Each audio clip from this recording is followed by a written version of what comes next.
Acadiana, I'm meteorologist Dave Baker. Happy Friday to you. I know everybody's ready for a big weekend. Not a whole lot going on in Let's Talk Tropics, but we might have some action here coming up in a couple of weeks. We're going to go through all the different models. We'll also talk about an inverted trough that's going to be moving across the Gulf of Mexico that may start to bring us a little better chances for showers and thunderstorms as we get into the latter part of the weekend and the early part of next week. So let's go ahead and get going so you can kick off your weekend. We're at 93 degrees right now, and those dew points have gotten back into the 70s, so not quite the comfort level that we were seeing earlier this week. We're still looking at those heat index values hovering right around 100 degrees, and that is going to continue to stay pretty hot between 100 and 105 degrees as we go through the next several hours or so. And on our traffic cams, we've got some hazy sunshine, but there are some puffy clouds that are starting to mix in as well.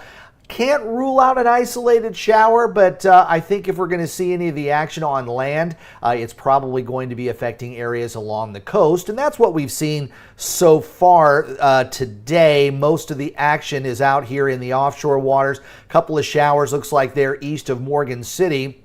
And the sea breeze is starting to fire up here right along the Gulf Coast, so that might be something that could get a little development down toward portions of Cameron Parish. Going to kind of switch radars here and give you a little idea of what's going on in East Texas. There is a bit of a disturbance that's kind of running southward here, and I think some of that is going to be heading over toward the Houston area. So most likely here in Acadiana, we're going to stay generally rain-free, but it is going to be quite hot. So let's get into the tropics now, and we're going to start with the Gulf of Mexico here. And for the most part, we don't have a lot going on. Pretty much all week we've been talking about a frontal boundary that's been draped there across the Gulf of Mexico, and that gave us some slightly more comfortable conditions for about the early and midweek. But the front is now starting to retreat back to the north, and we've seen a bit of an upper trough kind of developing here along that front. We think it's going to go ahead and make a trip off toward the west, and I think the main area of low pressure, which is not at the surface, this is going to be in the mid-levels. You really need more of a surface low pressure area to get any tropical development. So that's why we're not expecting any tropical development out of this, even though a couple of models this time last week were showing maybe a bit of a low out here in the eastern part of the Gulf of Mexico. But as this Trevor kind of moves off toward the west and makes its way toward the Texas Gulf Coast, we think sometime by the end of the weekend we'll get more of an onshore flow, and that'll probably give us a better chance for showers and thunderstorms. So a couple of isolated showers or thunderstorms along the coast today.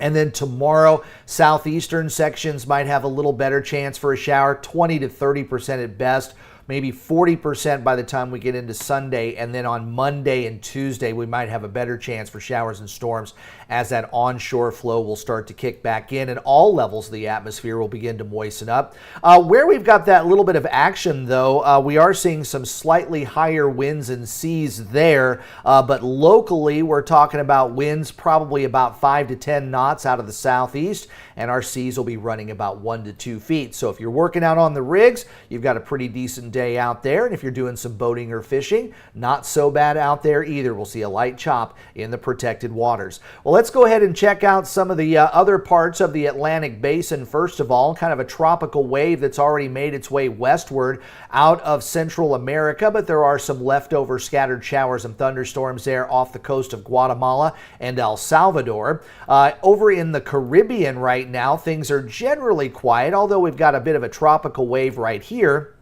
And that's going to continue to push off toward the west as well, and should bring some showers and thunderstorms over portions of Central America. And that upper trough that's moving across the Gulf of Mexico might be able to pull some of this tropical moisture in, which is also the reason why we think we're going to see increased rain chances as we head through next week. The rest of the Caribbean Sea is quiet, and the western part of the Atlantic is quiet as well. And what's really unusual is the Atlantic itself, because during the latter part of August and going into September, normally you would see some pretty decent tropical waves moving across the Atlantic Ocean, but this time around it really isn't showing a whole lot of anything of that big tropical wave that came off of the African coast a couple of days ago, running into some of that drier air and kind of fizzling out. So really, we just don't have a whole lot that's out here right now in the Atlantic basin. Before we get to some of the computer models, though, I did want to focus the attention there on the Pacific as well, where we are seeing quite a bit of action out there. We've got a hurricane currently, that's Hurricane Gilma. We've also got a developing area of moisture that's here that's going to possibly become something tropical. In fact, the National Hurricane Center thinks this is going to be a tropical system probably within the next day or so. Here's Hurricane Gilma, and then we had Hone, which is a tropical storm that's kind of off that, and that might be bringing some action over toward the Hawaiian Islands a little bit farther down the road. And what is unusual, what we do notice though sometimes is when the Pacific Ocean is active, the Atlantic Ocean really isn't. Remember back in July, when we had Hurricane Beryl and we had a number of other tropical systems? Well, at that time, the Pacific Ocean was waiting for its first named storm, and the Pacific season gets started about 2 weeks before the Atlantic season does. So let's just go ahead and look out 10 days.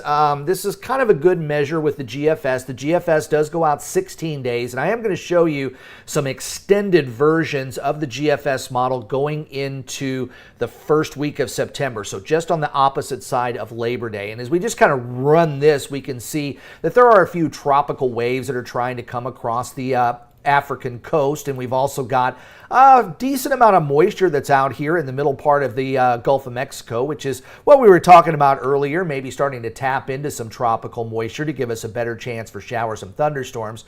But over the next 10 days, there's not really anything that's standing out here on the GFS. The Euro model is basically the same. You're starting to see a little more increased moisture here over the Gulf waters, but nothing that looks organized at this point. You'll notice there are a few tropical waves and a lot more moisture out here over the middle part of the Atlantic, so the Euro model might be suggesting that we could see some stronger tropical waves coming off of the African coast. The Canadian model is really the only one that I'm seeing right now in the next 10 days that's actually giving you something that's something to chew on here over the Atlantic Ocean, but it doesn't last very long, and it kind of starts to drift off toward the west. And I think based on what the forecast is with this, it's going to kind of round that ridge of high pressure and will most likely stay away from the continental United States.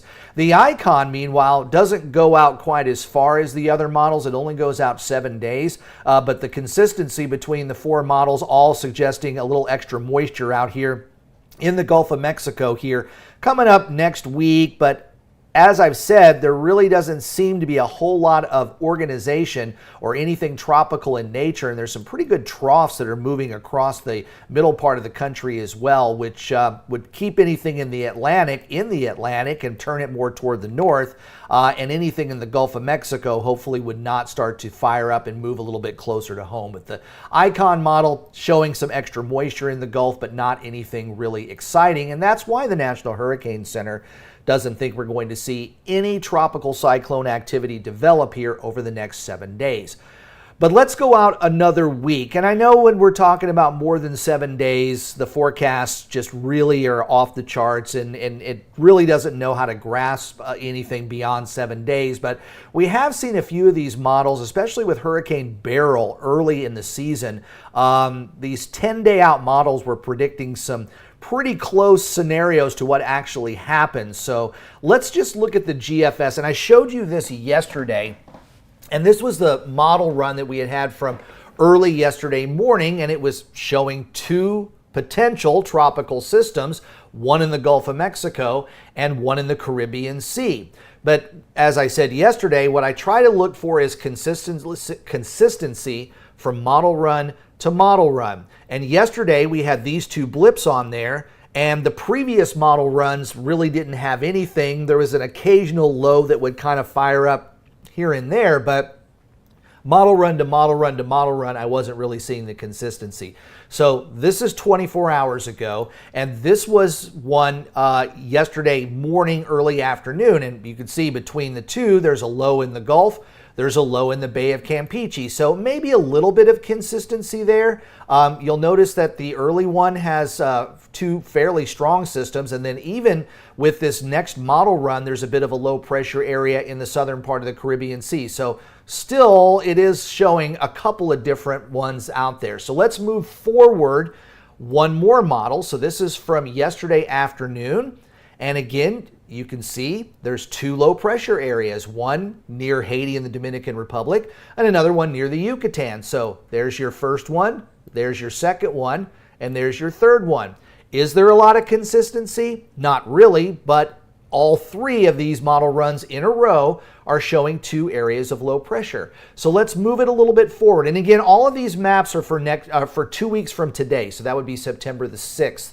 This is the model run that ran. It was really late last night, but it's today's model. It's the 0Z. And there you go. You've got two low pressure areas once again, one in the Gulf of Mexico and one in the Caribbean. So we've got 1, 2, 3, 4 models in a row now that are showing at least something 2 weeks from today.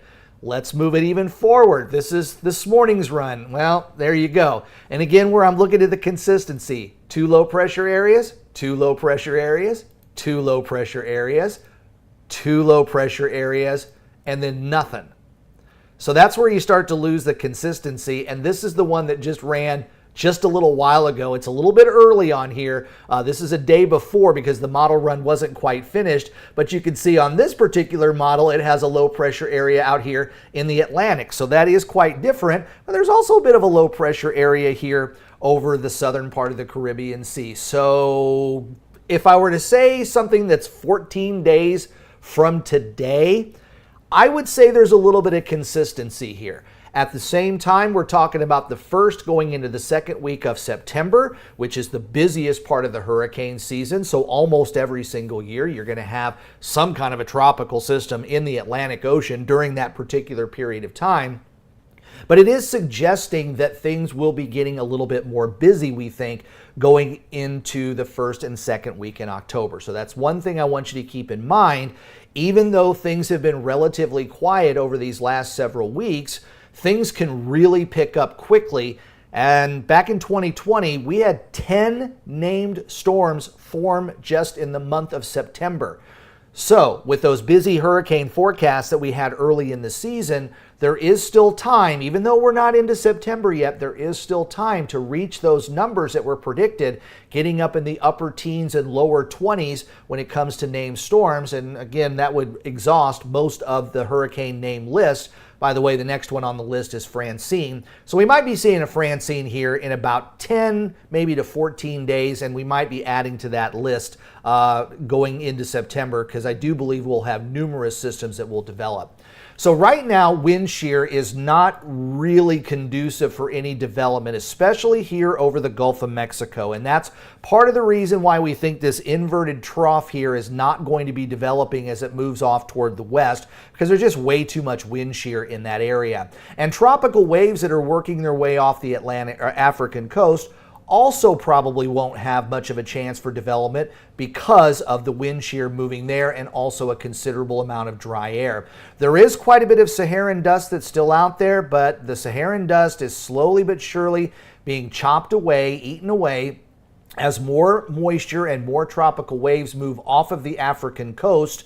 The more it can moisten up the atmosphere in this development zone, and you can get some stronger waves perhaps to move their way off toward the west. And if we can get anything that goes out there and has the right atmospheric conditions, especially here in the Caribbean and the Gulf of Mexico, those water temperatures are 86 to 88 degrees Fahrenheit.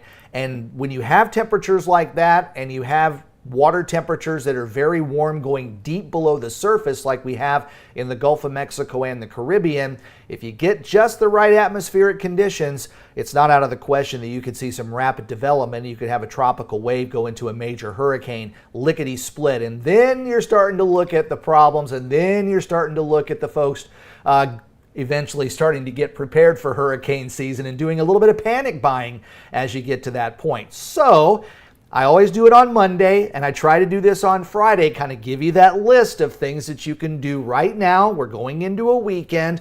All of these items are available at the local stores, and none of the stores are going to be seeing big crowds where people are panic buying right now. So if you just maybe pick 5 off this list here and get these this weekend, then this is 5 less things that you'll have to get when a hurricane or a tropical storm is threatening Acadiana. So as we go into the weekend, take a look at this list. Most of you have most of these things. But there might be a few on there that you might want to go out and get, especially pet supplies, or making sure you know where your prescription medicine stands on what you've got left for this month. And if you had to evacuate, where would you get that prescription medicine? And also, real easy thing to do is taking pictures of your IDs, your insurance, all of your important papers. You can put those in a watertight container, but you can also take pictures of them and save them as digital. Go ahead and take them with you if you have to evacuate, but you also have that backup as digital, which makes things very, very easy. So go through this list and try to grab a few things this weekend, and then that way there'll be just a little bit less work that you would have to do if indeed September becomes a very, very busy month. Well, that's what I've got for you today. I'll let you go for the weekend. If you like this video, please click the like button. That helps these videos get out to more people. Subscribe to my channel and also turn on those notifications. And all of you, I would appreciate it if you would tell your friends about Let's Talk Tropics. It's every day at noon, every weekday at noon. And if there's any other tropical activity out there, sometimes we do some special editions over the weekend as well. Well, I hope everyone has a great weekend. I'm Meteorologist Dave Baker, and I hope to see you on Monday.